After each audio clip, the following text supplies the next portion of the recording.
I might even tape record it secretly and bring it in here just to see how that actually gets pulled off. I'm telling you, I bought flowers for men before, and while some of them were a little didn't quite know how to take it, in the end, all of them loved it. I mean, they just loved it because it's something that people don't do for them. Yeah. And consequently, not enough for me. Hello. No, I used to, seriously, like every few weeks there would be a bouquet of flowers in the outer office, and I was like, sweet. Now I've been doing the show long enough, people are like, oh, it's her. It's like a marriage now, you know. Geez. Yeah, All right. yeah. It's not the happening thing anymore. I love flowers too. You know what? Valentine's Day is coming up. Yeah, right. And I get told all the time, like Sweetest Day, and those are Hallmark holidays. I don't believe in celebrating those. Cop out. Yeah. Well, Sweetest Day, you know. Yeah, that's I'm all for like one day of love, you know, like. Well, you can't cop out of Valentine's Day. Yeah, Valentine's Day is too old to say. Yeah, but I know Sweetest Day has been created. It was created when I was in high school in the 70s. So I know that one was that's pretty old. Up deal. Yes, it is. Man, I'm going to Yes, stop. it is. You know, I'm going to throw it out there. We actually are going to have a nice feature in the Journal on our in our February 11th edition where we have a Q&A with a florist. All so right. people might be able to pick that edition up and get some hints on how to pick up the best bouquet of flowers and what goes over well on Valentine's Day with the ladies. Yeah. Colin will be doing that interview. I know. We've actually wanted to do it for like a year and a half, but we missed our window. Do you guys usually go traditional, like with the red roses, or is that kind of passé, boring kind of thing? I mean, I think you definitely can't go wrong with the roses, and I have used that, but I always generally will try and go with Meredith's favorite flowers, which are Gerber daisies. And I'll just get kind of a mix of those because, those are bright and pretty. Yeah, and that's exactly why she likes them. So I just tell them, get a mix of colors, and, I always go to Flowerama in Mundelein to give them a little shout out. They do an excellent job there. And it's, and she always appreciates that because, she knows that I was thinking of her and picking her favorite flower. So. Yeah, and that's a really good way to do it.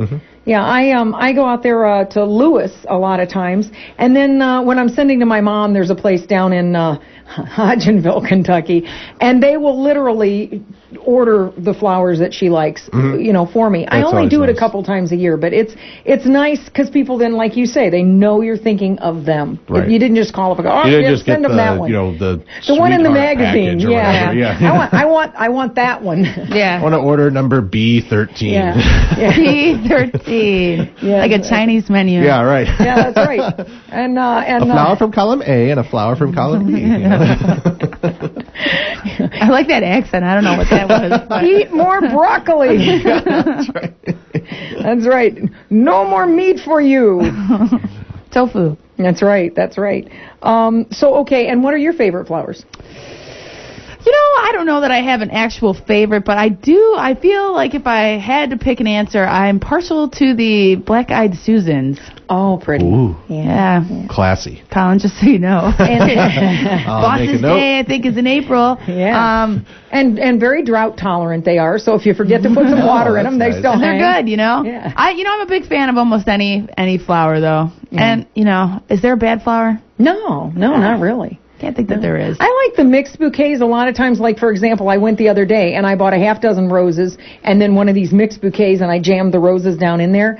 It made a lot of color. And in the winter, I tend to want, now in the summer, red roses, whatever, it can be pretty standard fare. But in the winter, I want yellows and oranges because it's just dead outside. Yeah. Yeah, I want to liven things up a little. Liven it up. Yeah, exactly. So what's happening? What's going on in the Journal? Woo! Man, so much news. It's out of control. Our feature story on the cover is about an ice sculptor from Zion. He's originally from Venezuela and got into the ice sculpting business because he wanted to be irreplaceable at the catering establishment he once worked for. His company's called Art Below Zero, and he's an award-winning ice sculptor. Now, was there a lot of call for that in Venezuela? I mean, does the work melt quickly? I don't know. That's a good question, but it sounds like... That would be a reason to emigrate. It didn't sound like it was that long before he said to himself, this was written by Stephanie, by the way, but it sounded like it wasn't long before he was like, heck, I can do this on my own. I'm in such high demand. Yeah, it's good. He's, he's not super old. I can't remember how old he is. 30, yeah, I haven't maybe, read the 40? article yet, but yeah. So he came out this way. He recently did some stuff at Frosty Fest, including some ice drums that were like hooked up electronically, where you could actually play these ice drums. Oh. So he likes to challenge himself, and the pictures are great, taken by Candace Johnson. And if I'm trying to remember the picture we have on the cover, but isn't he using like a chainsaw? That's like some weird. I don't know if that's a chainsaw per se, like or some sort of large instrument. Is an auger a saw? I don't know. It looked more pointy than. It just seemed to me like a very large instrument. An auger is sort of like a big threaded drill bit. Yeah, like that's almost. It's like a drill bit, only the tip of it sharpened edge. edge. I couldn't really see how you could carve with that. Maybe you could. I clearly know nothing about ice sculpting. I've seen people do the ice sculptures, and a lot of them, start with a chainsaw to cut the rough shape, and then they have a whole series of saws and things to refine it. But it's really interesting. And they move pretty fast. Oh, yeah. I've seen them at like Lincoln Park Zoo. I remember when we've gone down for the zoo lights.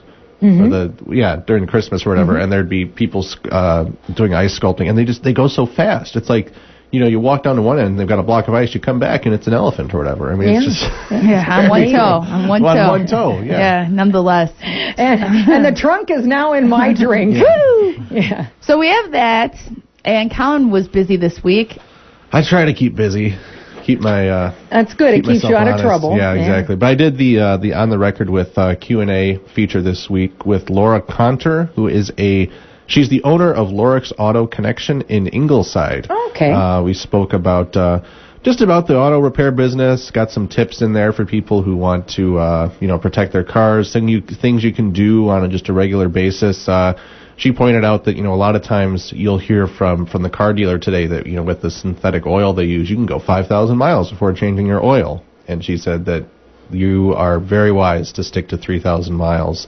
Mm-hmm. She even said, too, you could change oil every day and your car would probably run excellent forever, which, no one's going to do that. But, just kind of little tips like that thrown in throughout the interview. Winterizing your car a little bit. I know we're halfway through, but, that's still time to do a few things. Absolutely. And, spoke, too, about, she said, sometimes there will be people who are a little bit surprised to find out that she's a woman fixing their car.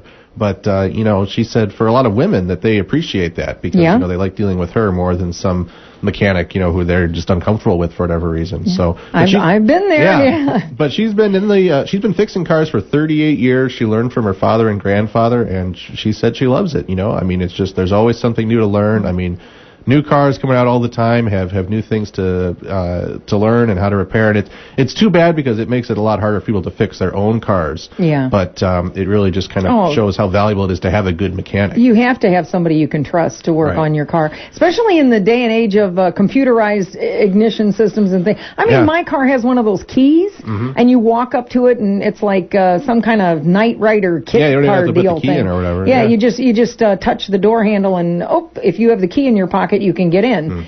And then the thing will start up and stuff. I didn't even know about that. Yeah. Wow. Yeah, it's a card key. Now, if that fails or the battery in that credit card thing fails, there's a key hidden that you can pull out. But I mean, if you have and the problem with this is as you would know, if you have a problem with one aspect of that, you're at the mechanic because now it's a computer. And Laura brought that up too. It's like your electronic window won't go down. Right, and how all these convenient things we have in our car, really that's just more things that can go wrong and more things that can break. Yeah, that was just what my dad said when my dad always had Cadillacs, right? And so the first year he gets one that has the electronic window, he's like, just another motor to fix. Yeah, It's going to cost me. And, of course, back then, they lasted forever. They were like tanks. Sure. But, I had a Chevy, and it had the electric. I mean, we didn't even have the thing for 6 months. And I was like, okay, the window doesn't work. Jeez. And it is. It's just more and more things that can go wrong, and you really have to have a good relationship with a mechanic. Yeah. So check out the interview, and, next time something goes wrong, check out Lorix Auto Connection. They've got a website, lorixautoconnection.com, I believe. Check out the article, and it'll have all the contact information for them. And hopefully you can learn a few things, too. Yeah, sounds like some good tips. On that note, we do have a new feature in the journal. Yeah? Yep. Do tell. Well, it's called Weekly Wheels, and it is a car column written by one Jerry Cooper. It's Kuyper. I'm not sure if that's exactly how you pronounce it, but it's basically going to be Jerry's thoughts on new vehicles that are hitting the market. This week we have the Kia Optima featured, which is apparently a lot like the Sonata, which is the car that I now drive. Yes. So I was interested in reading that column. And, the Chicago Auto Show is coming up. So in that same edition, February 11th, man, you are going to want to pick up that journal. There's going to be a big preview about the auto show in there. So that should be pretty good for people who are interested in that. I haven't been to the auto show in years. I went, I'm going to say about 3 or 4 years ago. And it was like Freak City. Really? Freak City. With the people? We were walking. The showcase models? We were walking from the parking garage into the thing, and two different men, this is like, cell phone cameras, right? Said, "Can I take a picture of your legs?" That was it. My legs. I'm like, "You're weird, go away." And I turned around to walk off, and I heard the click. I mean, weird. So I didn't go for a few years. Yeah. Because I was like, all right, freaks. Man, But, they had Kevin Matthews down there. And seriously, this is the same year they had Kevin Matthews down there with another radio station. And nobody was standing around him. I mean, usually people want to see a show done live. Mm-hmm. It was dead. It was just dead. I wanted to go down and check out the new Miatas, right? And there weren't any people at all at this thing. I couldn't believe it. It was like you could walk right up and get in all the cars and everything, and usually you have to wait a little bit. It was really dead that year, and I haven't been back since. But I was kind of looking forward to going this year. Yeah. Because it's safer for me to go when I'm not looking to buy a car. Or wearing pants. Or a really long coat. A really long coat. But I'm sure that wouldn't happen anymore. I mean, I was a little younger then, but it was very strange to have that happen twice. That's weird. Yeah. I want to mention this very strange story that is similar to that, and I'll just do it in the quickest of time because it has nothing to do with anything we're talking about except for weirdness and the lower extremities of the body. But I had two friends growing up. This must have been like circa 1997, and these two girls I know, this is in the Bloomingdale Bartlett area, had told me about this middle-aged guy, maybe like younger end of middle age, who had approached them. I don't know if this was one or two instances for them, like if it happened separately, but he came up to them and asked them what type of shoes they were wearing, and they were Adidas-looking type of shoes, and said that he collects worn women's Adidas shoes. And can you spell freak? I don't know, he'll buy them off you or whatever. And I'd heard this story from them, and the way they said it is the guy walked up to us and he's like, "Yeah, I collect worn women's Adidas shoes." So there I am leaving Best Buy one day with my sister. This was like a year after I'd heard this story, and we're walking, and my sister's, and when I think Adidas, I think the colorful, trendier shoes, right? Not the gym shoes that you'd wear for running. And my sister was wearing some Adidas, and I'm with her, and this guy comes up to us, and he's like, "Hey, what kind of shoes are you wearing?" to my sister. And maybe 2 seconds after that, this feeling came over me, and I was like, I know who this guy is. I collect worn women's Adidas shoes. I'm like, no, and we just went in my car, and I was like, oh my God, I called my friends right away. I was like, we ran into that guy. Yeah, like, who is that guy? Freak boy. What is he doing with those shoes? What is he doing on our planet? Why Adidas? Why? Why? Hey, I'm telling you, I was down in Hawthorne, in Vernon Hills, and a guy approached me. I'm coming out of Aldo. My favorite shoes used to be Aldo's. The pointy, spiky heel. I love those shoes. Well, I'm coming out of the store, and he asked me, will I go back in with him to help him so he can try on shoes? And then he asked me, do I have old shoes and blah, blah, blah. And I'm like, look, I don't have time, dude. Just go back in. They're on commission. They don't care who they sell the shoes to. Go in and try them on, knock yourself out. Yeah. But I'm not going to go in and ask for a pair of size 10s or 11 women's. I do not roll that way. Right. I am a size 7 to 8. I am not going to say I'm bigger. You never will find a woman who will admit to having a bigger foot than she has. No. Leave me alone now. Yeah. But I mean, he was a real nice young guy. But I mean, this has happened a couple of times where I've been approached by men, what kind of shoes are those? And it's not to get them for their wife. Yeah. It's what do you do with your shoes when you're finished with them? I don't give them to you, freak boy. Because I don't even want to know what you're going to do with that leather when I finish with it. Exactly. Yeah. Plus, I smell my feet. I would just be embarrassed to pass that off to anybody. Maybe that's why he wants them, because he likes the smell. There's only so